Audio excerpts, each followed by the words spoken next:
bi ama yɛrɛ o ma ne yɛrɛ filɛ hali sigiyɔrɔ sɔrɔ de bɔra sigɛrɛti sɔngɔ de ka wari bɛɛ de banna sisan bi kɔni an bɛ mun ye an ka jigin kɛlɛ kɔnɔ parce que an siro bɛɛ an bɛ ka yɛlɛ caman foyi sɔrɔ n ka cɛ jamana jalen don wari ti ka sɔrɔ mɔgɔw yɛrɛ dama yɛrɛ bɛ ka siran ɲɔgɔn mɔgɔ si ti ka bɔ n ka cɛ tere a bɛ kɛ mun ye bi a bɛ bolo bɛɛ sinon tere a bɛ tiɲɛ ni wari ma sɔrɔ ne na an ka cɛ a bɛ tiɲɛ de o a bɛ tiɲɛ ni wari ma sɔrɔ bi tere ne na an bɛ fara bi o kɔni a bɛ tiɲɛ yɛrɛ de bon kuma dɔ bɛ kɛ an sama ɲɔgɔn cɛ o y'a faamu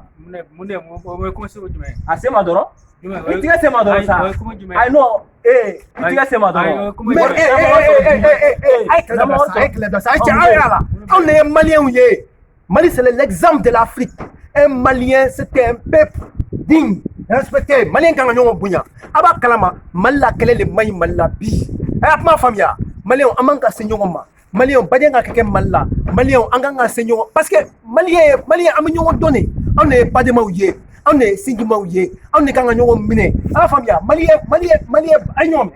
fɔ ça c'est l'exemple malien ça c'est l'exemple malien maliyɛn kan ka kɛlɛ kɛ maliyɛn man ka ɲɔgɔn nini kunun an ka cɛkɔrɔba bɛ ɲɔgɔn minɛ ka yan mais bi mun na bɛ kɛlɛ kɛ han non cɛkɔrɔba an tɛ kɛlɛ kɛ kɛlɛ banna dɛ an y'o minɛ voilà ne ye maliyɛn ye voilà i jɔ ka tɛ sɔngɔ d'a ma denmisɛnnin ninnu non cɛkɔrɔba sɔn ka ɲɛ yɛrɛ de an ka tɛ sɔngɔ d'a ma